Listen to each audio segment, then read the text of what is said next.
देवाईने खिन्नपणे मान खाली घातली आणि स्वतःशीच हसला. एकटा पडला होता तो, एकटा. शेवटचा प्रश्न, करण कुठे आहे?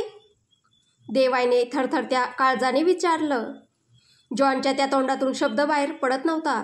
त्याची हिंमत होत नव्हती सांगायची. हातात कधीपासून पकडून ठेवलेल्या पिस्तुलावर देवाईची पकड घट्ट होत होती. राणा मनातून घाबरून प्रार्थना करत होता. Speak up you, I don't you speak up. देवाईने पिस्तूल रोखण्या अगोदरच जॉनने त्याची मान 90 कोनातून वळवून हळूहळू उजव्या दिशेने नेली. देवाई थिजून गेला. ते दृश्य बघून त्याचा श्वासच अडकला. तो करण विजय जाधव, तो इतकी वर्ष इकडे आहे. देवाईला श्वास घ्यायला त्रास होत होता. डोकं सुन्न झालं होतं. मन एक वेगळ्याच भीतीने ग्रासून गेलं होतं. डोळे समोरचं दृश्य बघून थिजून गेलं होतं. तर पुढचा विचार करून त्याचं काळीजच गोठून गेलं होतं. त्याच्या नजरेसमोरच्या खिडकीतून त्या हिरव्यागार माळ रानावरच्या त्या टेकडीवर ती पांढरी शुभ्र खानदानी हवेली अगदी दिमाखात उभी होती. हवेली, त्यांची खानदानी हवेली, जिथे गेल्या 4 वर्षांपासून किंजल होती आणि करणही. करण आणि किंजल एकत्र. देवाईचं डोकं नुसतं भन्नाटून गेलं. हे काय होतंय सगळं? विचार करून करून त्याचं काळीज फाटून जात होतं. त्याच्या नजरेसमोर इतके दिवस सगळं होत होतं आणि त्याला काहीच कळत नाही. कोण त्याचं आहे आणि कोण परका, त्याला कळेच ना. राजीव ठाकूर आताच्या आता हजर हवा मला. देवाई संतापला आणि जॉनच्या दिशेने फ्लॉवरपॉट फेकून मारला. जॉनने वाचण्याचा प्रयत्नही केला नाही. तो फ्लॉवरपॉट डोक्यावर फुटून रक्त भळाभळा वाहू लागलं. त्याला लागलेलं बघून देवाईचा राग अजून वाढला व संतापाने तो सगळंच फेकून मारू लागला. घाबरून राणाने तडतड राजीव ठाकूर म्हणजेच देवाईच्या काकाला फोन केला. राणाच्या आवाजातील ती दहशत बघून राजीव ठाकूर हातातील काम सोडून तसाच देवाईच्या केबिनकडे धावला आणि त्याच्या पाठोपाठ ध्रुव आणि अमितही. केबिनमध्ये पोहोचताच तो सगळा विध्वंस आणि गुडघ्यावर खाली बसून माफी मागत असलेला रक्तबंबाळ जॉन त्याला दिसला. त्याने समोर पाहिलं तर एका कोपऱ्यात राणा थरथर कापत होता. त्याच्यासमोर तो लंकाधीश रावण आपल्या संतप्त 10 तोंडांनी जॉनवर नुसती आग ओकत होता. जॉनच्या अवस्थेला बघून राजीवला कळून चुकलं होतं. शेवटी सत्य बाहेर पडलंच. कारण देवाई त्याशिवाय जॉनवर हात उचलणं शक्यच नाही. हे सत्य अजून दुसऱ्या कोणाला कळू नये म्हणून राजीवने पटापट पाठीमागचं दार लावून घेतलं. त्यामुळे ध्रुव आणि अमित बाहेरच अडकले. का राजीव ठाकूर, का इतका खालचा खेळ खेळलात माझ्याच बरोबर? देवतोंडाने नुसता आग ओकत होता आणि त्याच्या क्रोधाग्नीत जळण्याची वेळ राजीव ठाकूरची होती. माणसं चांगली निवडलीत काका, अभिनंदन. देवाईने कडकड टाळ्या वाजवत भरल्या डोळ्यांनी राजीवचं अभिनंदन केलं. शेवटी देवाईची विश्वासाची माणसं तोडणं इतकं साधी सोपी गोष्ट होती का? राजीव ठाकूरचं कौतुक तर व्हायलाच हवं होतं. राजीव कळवळून बोलला. देवाई तोंडावर बोट ठेवून, हळू बोला. कोणाला कळलं ना तर नात्यांवरचा विश्वास उडून जाईल. आधी आनंदी काकू आणि आता तू. माझ्याच हातातून माझ्या माणसांना मारलं. कौतुक तर केलंच पाहिजे तुमचं. राजीव देवाईला समजावत, देव तू जसं समजतो तसं नाही आहे. जॉन माझा माणूस नाही, तो तुझाच आहे. त्याला ठाकूर एम्पायरमध्ये सुरुवातीला मी आणलं हे खरं असलं तरी त्याची निवड आपण तुझ्यासाठीच केली होती. घटनेच्या दिवशी आम्ही सगळेच हादरून गेलो होतो. त्या दिवशीच कशाला, तो पूर्ण आठवडाच कसा रक्तरंजित गेला होता हे तुला पण चांगलं माहीत आहे. तुझ्या हातातून अजून एक रक्त सांडू नये म्हणून हा प्रयत्न होता. आणि करणला इतक्या सहजपणे मृत्यू देणं म्हणजे त्याच्यासाठी एक प्रकारची मुक्ती होती. इतक्या सहज कसं माफ करायचं त्याला जेव्हा त्याने किंजल बरोबर हे सगळं केलं? देवाई, मग मला का सांगितलं नाही इतकी वर्ष? का लपवून ठेवण्यात आलं माझ्याच गुन्हेगाराला माझ्यापासून? राजीव, तुला सांगण्याचा खूप विचार केला देव, पण तुझ्या चुकीला माफी नाही ह्या उक्तीप्रमाणे पुढं अजून काय घडलं असतं आम्हालाच अंदाज नव्हता. घाबरून गेलो होतो तुझा रक्तरंजित रणसंग्राम पाहून. शहरात पताकाप्रमाणे लटकलेली अर्धवट कापलेली ती प्रेत बघून अजून जीवाचा थरकाप उडतो. तुझ्या रागाचा काहीच भरवसा नव्हता म्हणून त्यावेळी सांगितलं नाही आणि गेली 4 वर्ष तशी संधीच मिळाली नाही. तुझा राग कमी झाला नाही आणि आमची भीतीही. जॉन माझा किंवा तुझा माणूस नाही आहे, तो आपला माणूस आहे. मीही कोण वेगळा नाही आहे रे. त्याने तुझ्या अबसेन्समध्ये मला विचारलं म्हणून त्याची इतक्या वर्षांची प्रामाणिकता नष्ट होत नाही. अजूनही त्याची निष्ठा तुझ्याच पायाशी आहे.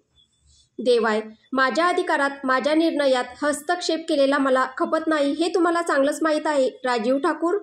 मग तुम्ही माझ्या विरुद्ध गेलातच कसे? देवाय रागाने नुसता कडकड कडाडत होता. आता कुठेशी तो लोकांवर विश्वास करू लागला होता. आयुष्य थोडंसं कुठे स्थिर होत होतं की ही विश्वासघातांची मालिका परत चालू झाली त्याच्या आयुष्यात. राजीवला खूप अपमानास्पद वाटलं देवाच्या शब्दांनी. कितीही म्हटलं तरी तो देवायपेक्षा मोठा होता मानाने वयाने. त्याने फक्त हो म्हणून मान हलवली. देवाय चुका झाल्या की नातीगोती बघत नाही हे त्याला चांगलं ठाऊक होतं. जॉन, एक संधी, फक्त एक संधी. जॉनने देवायचे पाय पकडले. मी आजपर्यंत तुम्हाला कधीच धोका दिला नाही आहे, कधीच गद्दारी नाही केली. माझा जीव, माझ्या शरीरातील रक्ताचा एक न एक कण तुमच्या सेवेसाठीच आहे. त्यावेळी कळत नव्हतं की काय निर्णय घ्यावा. नेमके राजीव सर हॉस्पिटलमध्ये होते म्हणून त्यांना मग सगळं सांगावं लागलं. त्या सगळ्यांचं आतमध्ये घमासान चालू होतं. तेवढ्यात दरवाजा उघडून विरजा आतमध्ये आली. आतमधलं वातावरण बघून ती दचकून गेली. सगळीकडे तोडफोड. आतमध्ये उभे असलेले सगळे भीतीने कापत चिंताक्रांत उभे होते. मध्ये लालबडक देवाई आणि त्याच्या पायथ्याशी रक्तबंबाळ अवस्थेत भीक मागत असलेला जॉन. जॉन, देवाईचा लाडका जॉन. ह्या अवस्थेत विरजाला तर 1000 व्होल्टचा झटकाच बसला. विरजाला असं अचानक आतमध्ये आलेलं बघून देवाई घाबरून गेला. ही आतमध्ये कशी आली अचानक? दरवाजा तर बंद होता. त्याने एकवार आपली रागीट नजर काकाकडे टाकली. तसा राजीव गडबडला. मी दरवाजा बंदच केला होता. तो हळूच पुटपुटला. देवाईने नजर रोखून समोर बघितलं तर विरजाच्या हातात चावी दिसली आणि दरवाजावर ध्रुव आणि अमित. ज्या अर्थी राजीव इतका धावत धावत वरती देवाच्या केबिनमध्ये गेला त्याचा अर्थ नक्कीच काहीतरी भयानक झाला आहे. राजीवने आतून दार लावल्यामुळे त्यांच्याकडे दुसरा कुठलाही पर्याय उरला नव्हता. ह्या परिस्थितीत भडकलेल्या देवाईला शांत करण्याचा एकच खात्रीशीर मार्ग होता. तो म्हणजे विरजा जोशी उर्फ मिसेस विरजा ठाकूर. विरजाला तिथे बघून देवाई घाबरून गेला. तिला जपायचं होतं. तिला कुठलाच त्रास होऊ द्यायचा नव्हता आणि ह्या गाढवांनी तिलाच मध्ये घातलं. ती थोडीशीही दुःखी झाली ना तर मग तुम्ही समजा. देवाई रागाने मनातल्या मनात पुटपुटला. पण चेहऱ्यावर मात्र त्याचा प्रसन्न हसू होतं. देवाच्या चेहऱ्यावरचं ते हसू बघून सगळ्यांनीच आपला चेहरा व्यवस्थित केला. देवाई जॉनला हळूच मारत होता की आता उठ, पण विरजाला बघून तो उठलाच नाही. तसाच बसून राहिला. देवाईने रागाने जॉनकडे बघितलं पण नो यूज. देवाई हसत हसत विरजाला बोलला. ते आम्ही असंच साफसफाई करत होतो तेव्हा थोडंसं लागलं चुकून जॉनला आणि तशी पण चुकी जॉनचीच होती. हो ना जॉन? देवाईने रागाने जॉनकडे बघितलं. तसा जॉन बोलला. हो, माझीच चुकी होती आणि त्यासाठीच माफी मागत आहे. पण ते नाही करत आहे माफ. अहो, करून टाका ना माफ. ते माफ केल्याने सगळं ठीक होतं. विरजा भोळेपणाने बोलली. ते नाही करत आहे माफ. जॉन परत पचकला. तसा देवाईचा आत्मा खवळला. आता विरजा नसती तिथे तर देवाईच्या हातून जॉन मेलाच असता. देवाई ऐकत नाही म्हटल्यावर आपण अजूनही देवच्या आयुष्यात महत्त्वाचे नाही आहोत असं जाणीव होऊन विरजाचा चेहरा पडला. तसं देवाईचं काळीज कळवळलं. तो पटकन बोलला. अगं, असं काही नाही आहे. हे बघ, मी ह्याला माफ करून टाकलं. विरजा, खरं? देवाई स्माईल करत. हो, खरंच. विरजा, माझी शपथ. आता विरजाची शपथ खोटी कशी खाणार तो? आणि नाही घेत म्हटल्यावर ती परत दुःखी होईल. तिच्या डोळ्यात एकही अश्रू नको होता त्याला. नाईलाजानेच तुझी शपथ म्हणत त्याने जॉनला माफ करून टाकलं. तसा जॉन देवाईच्या पायातून उठला. विरजा, खुश होत. मी ना सगळ्यांसाठी काहीतरी गोड करून आणते म्हणजे सगळ्यांचा मूड ठीक होईल. ते अमित भाऊजींना, ध्रुव भाऊजींना पण आणते. त्यांनी सांगितलं तेव्हा कळलं इथे वाद चालला आहे म्हणून, नाहीतर मला माहीतच नव्हतं. अमित आणि ध्रुवकडे बघत विरजा मायेने बोलते. तुम्ही थांबा हं, मी येतेच 5 मिनिटात. तशी अमित आणि ध्रुवची पाचावर धारण बसली. ते घाबरून मागच्या मागे पळून जाणार तितक्यात देवाईने नजरेनेच त्यांना आत बोलावले. मरते क्या ना करते. आले दोघे गपचूप शेपूट घालून आतमध्ये. तिला थोडासा जरी त्रास झाला तरी आत्मा जळतो माझा, जीव नुसता तडफड करतो. मग एवढं सगळं असताना तुमची हिंमतच कशी झाली तिला मध्ये घेण्याची? देवाईने साटकन जॉनच्या कानाखाली जाळ काढला. एवढा बलदंड धिप्पाड जॉन पण देवाईच्या एका झापडीतच धाडकन खाली जमिनीवर कोसळला. त्या आवाजाने विरजा पटकन मागे वळली. काय झालं? देवाई: अगं काय नाही, ते सकाळपासून काही खाल्लं नाही म्हणून चक्कर आली असावी त्याला बहुतेक. अरे जॉन, काय झालं? असा कसा पडलास तू? चेहऱ्यावर स्माईल, डोळ्यात आग घेऊन देवाई जॉनला काळजीने विचारत होता. तू आज रिंगणात ये, मग बघ कसा तुला कुठून काढतो ते. तसा जॉन थरकापला. पण देवाईच्या हातून फटके खाणं परवडलं, पण गद्दारीचा ठपका घेऊन जगणं नाही. आणि आज विरजा मॅममुळे माफ तर केलंय, नाहीतर कधीच केलं नसतं. मला तुम्ही दोघे बॉक्सिंग रिंगमध्ये हवेत आज संध्याकाळी. दोघे नाही, चौघे. एक संधी देतोय तुम्हा सगळ्यांनाच, आयुष्यातली पहिली आणि शेवटचीच. ह्यापुढे माझ्यापासून काही लपवून ठेवलं, मला जरी धोका देण्याचा प्रयत्न केला, मग भले तुमचा उद्देश कितीही चांगला असो, तेव्हा तर गर्ल्स नाही, मिस फाडून खाईन तुम्हाला, ते पण जिवंत. देवाई हळूच फुटफुटला. विरजाला न ऐकू येईल असे, पण त्या चौघांना ते बरोबर कळलं. मोठ्या मुश्किलीने भेटले आहात तुम्ही मला. You are more than family to me. आजपर्यंत आयुष्यात मी माझ्या जवळच्याच लोकांकडून खूप धोके खाल्ले आहेत. तुमच्याकडून मिळालेला धोका नाही सहन करू शकणार. So don't ever try to betray me, you idiots, or I will kill you all with my bare hands. तो हळू आवाजात भडकून बोलत होता त्यांना. विरजा जरा लांबच होती म्हणून तिला काही त्याचं बोलणं ऐकू येत नव्हतं, पण राणा, जॉन, अमित, ध्रुव आणि राजीवलाही देवाईच्या शब्दांतील अंगार स्पष्टपणे ऐकू येत होते. त्याला परत जर धोका मिळाला तर तो मागचा पुढचा विचार न करता खरंच मारून टाकेल त्यांना, याची जणू त्यांना खात्रीच पटली होती. या सगळ्यांना शांत शब्दात एकदा मनसोक्त झाडून झाल्यावर देवाने विरजाकडे एकदम हसून बघितलं, जसं काय झालंच नाही. ती मात्र गोंधळून गेली होती. देवाई आणि बाकीच्यांमध्ये नक्की काय होतंय ते तिला कळतच नव्हतं. देवाई हसत विरजाला बोलला, अगं बच्चा, काही नाही ग, ते तर असंच ऑफिसचं डिस्कस करत होतो. आणि देवाईने विरजाचा हात पकडला व तिथून जाऊ लागला. पण जाता जाता त्याने आपली मान वळून आपली जळजळीत नजर त्या चौघांवर टाकलीच. थोड्या वेळात रिंगमध्ये हवेत तुम्ही मला. देवाईने डोळ्यांनीच त्यांना धमकी दिली. राजीवने देवाईच्या रागाकडे बघून स्वतःशीच नकारार्थी मान हलवली. या जमदग्नीला हीच सांभाळू शकते आणि त्याचा महाभयंकर रागही हीच शांत करू शकते. दुसरं कोणाला ते शक्य नाही. आणि पुढे जाऊन कदाचित हीच मुलगी ह्या घरातलं बिघडलेलं वातावरण नीट करू शकेल. पण जे काही करायचे आहे विरजा, ते लवकर कर, नाहीतर ह्या महाभयंकर रागामुळे 2-3 मुर्दे या घरात लवकरच पडतील. राजीव मनातल्या मनात पुटपुटत तिथे कोपऱ्यात भेदरून बसलेल्या चौघांना बघत होता. त्या सगळ्यांना तिथेच सोडून देवाई विरजाला घेऊन रूमच्या बाहेर पडला. पण त्याच्या डोक्यातील विचारांचं वादळ काही थैमान घालायचं थांबेना. देवाई मनातल्या मनात, मला लवकरात लवकरच विरजाला घेऊन ह्या पॅलेसमधून बाहेर पडायला हवं, कुठेतरी दूर दूर जायला हवं. नुसता धोका धोका धोका जाणवतोय मला इथे प्रत्येक क्षणी. हा पूर्ण पॅलेस खोटेपणा, विश्वासघात, षडयंत्रांनी भरलेला आहे. कधी कोण दगाबाजी करेल सांगता येत नाही. पाठीत कोणाचा खंजीर खुपसून चिरत चिरत काळजापर्यंत येईल माहीत नाही. मला माझी भीती नाही, पण माझी जान, तिला काही होता कामा नये. माझी जान. स्थळ ठाकूर पॅलेस. वेळ संध्याकाळची 7:30ची. देवाई जिम एरियामध्ये बराच वेळ अमित, जॉन, राणा, ध्रुवची वाट बघत होता. पण बराच वेळ उलटूनही ती लोक तिथे आली नाहीत की त्यांनी देवाईचा फोन उचलला नाही. शेवटी तो तणतणतच खाली आला. खाली येऊन बघितलं तर सगळे सर्वंट, त्याच्या घरातली मंडळी, एवढेच काय पॅलेसमध्ये असलेले सेक्युरिटी गार्ड्स, बॉडीगार्ड्स सगळेच किचनच्या दिशेने आश्चर्याने बघत होते. देवाई मनात, नक्की चाललंय काय ते? देवाईच्या येण्याने सगळेच दर्शक आपापल्या जागी परतले आणि मुकटपणे आपापली कामे करू लागले. देवाईने किचनच्या आत डोकावून बघितलं तर राणा, अमित, जॉन, ध्रुव सगळेच किचनमध्ये घुसले होते. हे इथे आहे तर यांना तर मी. देवाई आतमध्ये शिरून त्यांचे बोकोट पकडणार तेवढ्यातच त्याचं लक्ष तिथे बाजूलाच काम करत असलेल्या विरजाकडे गेलं. हे कारण आहे तर. देवाई मनातल्या मनातच चरफडला. विरजाची ढाल करून माझ्यापासून वाचण्याचा प्रयत्न करत आहेत ही माकडं. त्याने रागाने हाताची मूठ आवळली. ॲक्च्युली देवाय त्यांना तुडवून काढणार ह्या भीतीमुळे ते चारही जण कधीपासून किचनमध्ये जिथे विरजा काम करत होती तिथेच लपून बसले होते. त्यांना कळून चुकलं होतं. देवाय काय विरजासमोर काय मारणार नाही आपल्याला, आणि तसंच झालं होतं. विरजाला बघून देवाय जागच्या जागी थबकला.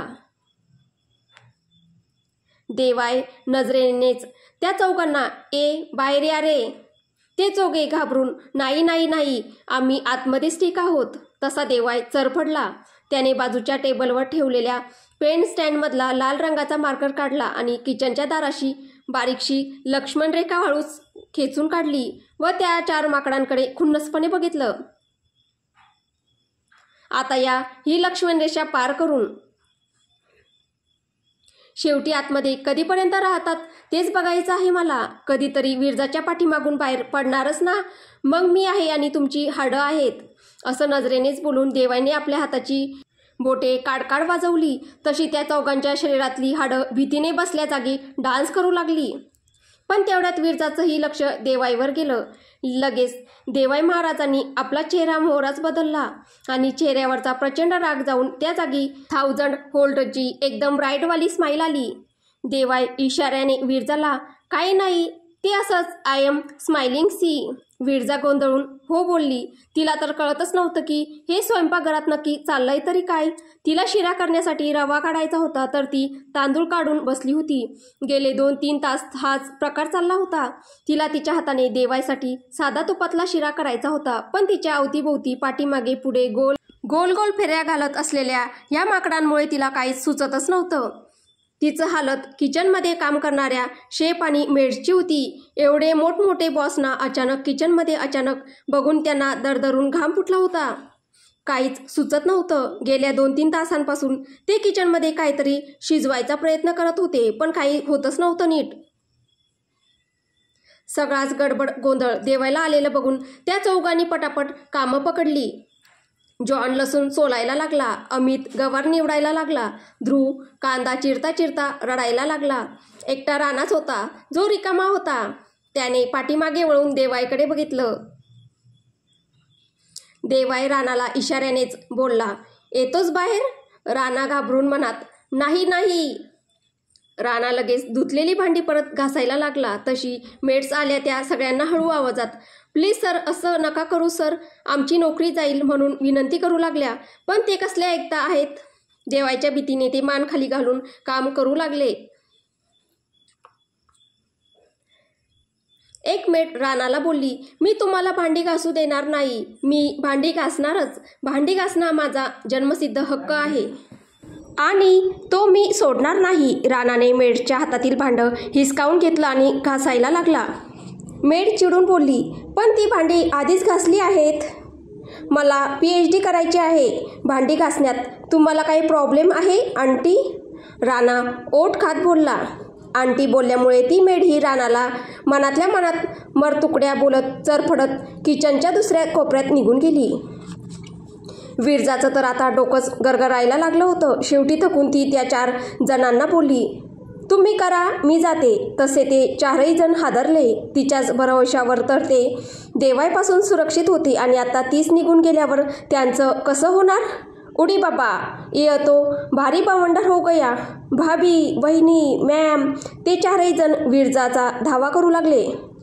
प्लीज आम्हाला सोडून जाऊ नका. विरजाने दरवाजाच्या बाहेर समोर डायनिंग टेबलवर बसलेल्या देवाईकडे हतबलतेने बघितलं. प्लीज सोडा ना, माफ करा ना त्यांना. विरजाला त्रासात बघून देवाईने हात वर करून सरेंडर केलं. ओके केलं माफ. विरजा, खरं केलं ना? मागच्या वेळेसारखं खोटं तर नाही ना? अगं मी तुझी खोटी शपथ घेऊ शकतो का? किंवा तुझं बोलणं टाळू शकतो का? देवाई बोलला. विरजा, हो. मग हे सगळे तुम्हाला भेतरून कधीपासून किचनमध्ये का लपून बसले आहेत? त्यांच्या तर मी आता. देवाईने मनातच त्यांना शिवी हासडली. यांच्यामुळे माझ्या विरजाला त्रास होतोय, कळत नाही का ह्या गाढवांना? देवाईच्या चेहऱ्यावरचे रागीट भाव बघून विरजाने हळूच विचारलं, तुम्हाला राग येतोय का हो?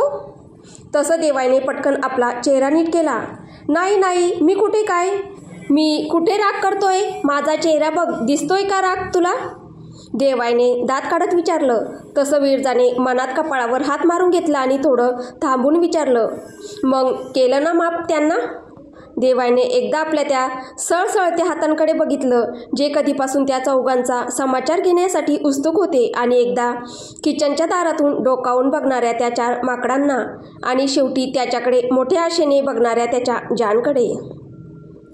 शेवटी एक मोठा उसासा टाकून त्याने आपली हार मानली. त्यांना माफ करताना तो मनात खूप चरपडला होता, ते तर वेगळंच.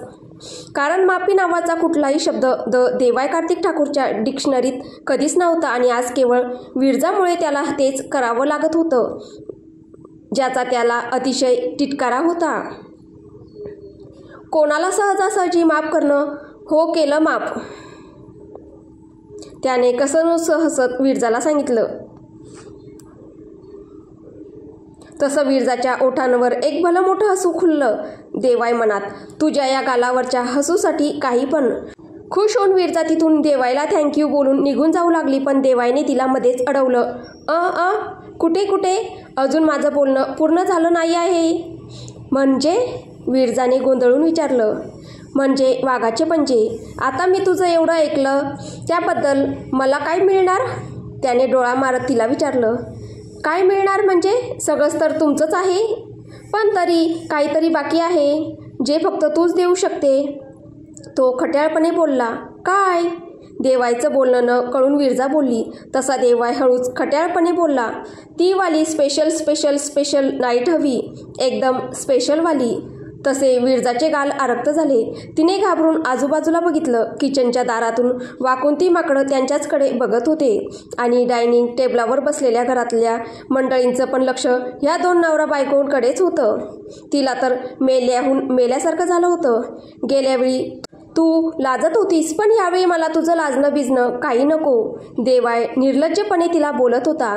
विरजा नुसती लाल झाली होती. तिला कुठेतरी लपून जावंसं वाटत होतं.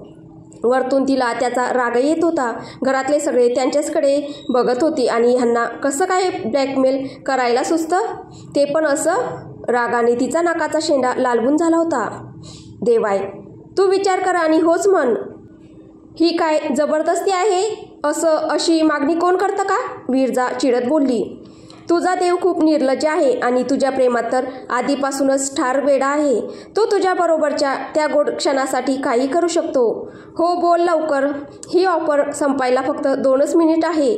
देव तिला चिडवत बोलला. हो, विरजा काहीशी चिडत बोलली. दुष्ट कुठले? ती हळूच पुटपुटली, जे साहजिकच देवने नेहमीप्रमाणे ऐकलं. देवाय मनात, तू माझा दुष्टपणा अजून कुठे बघितलायस राणी? तो तर तू आज रात्री बघशील. पण घरातले, तिने त्यांनाच बघत असलेल्या घरातल्या मंडळीकडे देवाईचं लक्ष वेधलं. देवाय, खड्ड्यात गेले ते सगळे. मला आता जगाची पर्वा नाही. मला फक्त तू हवी आहे, बस. यापुढे माझं सारं जग, माझं सारं आकाश आता फक्त तूच आहेस विरजा जोशी, फक्त तू. स्थळ देवाईची मास्टर बेडरूम. वेळ रात्री 11ची. जेवण झाल्यावर देवाई खाली न थांबता सरळ वरती निघून आला. विरजा मात्र आवरायला खाली थांबली. तसे घरात बरेच सर्वंट्स होते, पण तिला स्वतः त्या सगळ्या गोष्टीत इन्व्हॉल्व व्हायचं होतं. स्वतःचं एक स्थान निर्माण करायचं होतं त्या घरातल्या लोकांच्या मनात. त्या दृष्टीनेच तिचे सगळे प्रयत्न हळूहळू चालले होते. देवाईच्या धाकाने बाकीचे सगळे पण तिला नीट वागवत होते, फक्त आनंदी सोडून. आनंदी विरजा असली की शक्यतो तिथे फिरकायची नाही. तिला आपली सून म्हणून मान्य केलं तरी अजूनही मनातली सल जात नव्हती तिच्या. त्यातल्या त्यात ती विरजाला त्रास द्यायची नाही, एवढीच जमेची बाजू. इथे विरजाने ही मनाची तयारी केली होती की कोणी काही बोलले, कसंही वागवलं तरी मुकाटपणे ऐकून घ्यायचे. थोडं सहन करायचं. काय होतं, तिच्या देवसाठी तर ती एवढं करू शकत होती ना. तिला ठाकूर परिवारात देवाच्या पत्नीचा आणि ठाकूर खानदानाची कुलवधूचा दर्जा व मानसन्मान मिळवण्यासाठी देवाची चाललेली धडपड, त्यासाठी तो काय करत होता हे तिला चांगलंच दिसत होतं. त्याचबरोबर हा त्याचा तुटलेला विखुरलेला परिवार परत एकत्र आणण्यासाठी त्याच्या जीवाची जी तकमक होत होती तेही तिला कळून येत होतं. त्यामुळे तीही खूप जपायची की तिच्याकडून चुकूनही कोणीच दुखावलं जाणार नाही, कोणालाच त्रास होणार नाही. घरातल्या सगळ्यांची, अगदी आनंदीच मन ही जिंकून घेण्यासाठी ती सगळे प्रयत्न करू लागली. पण ह्यावेळी खूपच काळजीपूर्वक, कारण तिला चांगलंच माहीत होतं आपली एक चुकी आणि परत तो विचार करूनच विरजा मन दहशतीने भरून गेलं. अंगावर काटा आला आणि ती परत मान खाली घालून काम करू लागली. इथे देवाईने बेडरूम खूप सुंदर सजवली होती. सुंदर सुवासिक कॅन्डल्सचा, रंगबिरंगी फेरी लाईटचा, तर त्याने बेडरूमच्या एका कपाटात स्टॉकच भरून ठेवला होता. बेडरूममध्ये असलेल्या फुलांच्या बुकेमधून फुलं काढून बेड गुलाबाच्या पाकळ्यांनी सजवून टाकला. पूर्ण रूममध्ये विरजाच्या आवडत्या अत्तराचा शिडकाव करण्यात आला. वातावरण अगदीच धुंद बेधुंद मदमस्त, अगदी फुल रोमॅन्टिक झालं होतं. सोबतीला बॅकग्राऊंडला मंद सुरात रोमॅन्टिक गाण्यांची धून वाजतच होती. अगदीच भारावून गेल्यासारखं वाटत होतं. आता फक्त हिने उशीर करू नये, नाही राहवत आहे आता. हातातील कुशी कुस्करत तो बोलला. एक मोठा उसासा निघाला त्याच्या मनातून. उफ, विरजा आता लवकर ये. तेवढ्यात त्याला काहीतरी आठवलं आणि तो बेडवरून ताडकन उठला. चेंजिंग रूममध्ये जाऊन त्याने समोरच वॉर्डरोब उघडलं. खालच्या कोपऱ्यात नजर टाकली. त्या कोपऱ्यात ती बॅग अजूनही होती. देवाईच्या डोळ्यात पाणी तराळलं.